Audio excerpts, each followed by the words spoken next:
टंडे आदम में government new Aligarh boys college के प्रोफेसरन ऐं लेक्चरारन प्रोफेसर गुलाम मुस्तफ़ा तबस्सुम अहमद बिलाल गोरी ज़ुल्फ़कार जतोई की अगवानी में क्लासन जो बाइकाट करे कॉलेज का अवामी प्रेस क्लब ताईं एहतिजाजी रैली कढी मुज़ाहिरो कयो।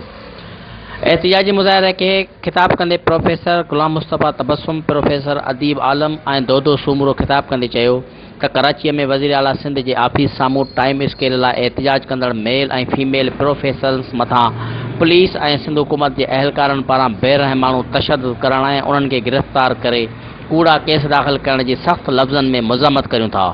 उन्हनि चयो त टाइम स्केल असांजो हक़ आहे। जेसिताईं टाइम स्केल असांखे न ॾिनो वेंदो उन महिल ताईं असांजो हीउ एहतिजाज जारी रहंदो।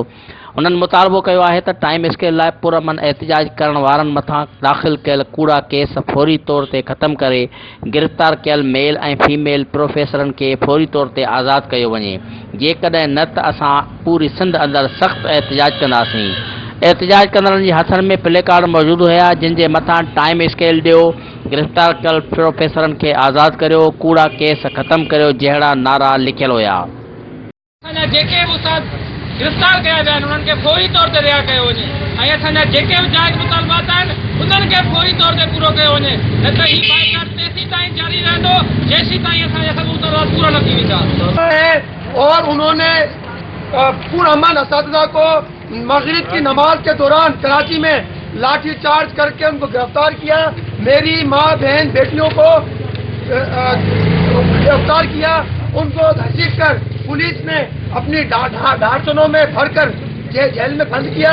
हम मुतालबा करते हैं कि उस्ताद को इज्जत दो, खवातीन को इज्जत दो, टीचर को इज्जत दो। वज़ीर आला हाउस के सामने DIG कराची की सरबराही में बड़ी तादाद में पुलिस ने नमाज के दौरान कॉलेज असातिज़ा पर, खवातीन असातिज़ा पर लाठीचार्ज किया और उनको ट्रकों में, डाटसनों में भरकर कराची के मुख्तलिफ थानों में बंद किया, उन पर झूठी FIR काटी। हम इसकी पुरजोर मजम्मत करते हैं।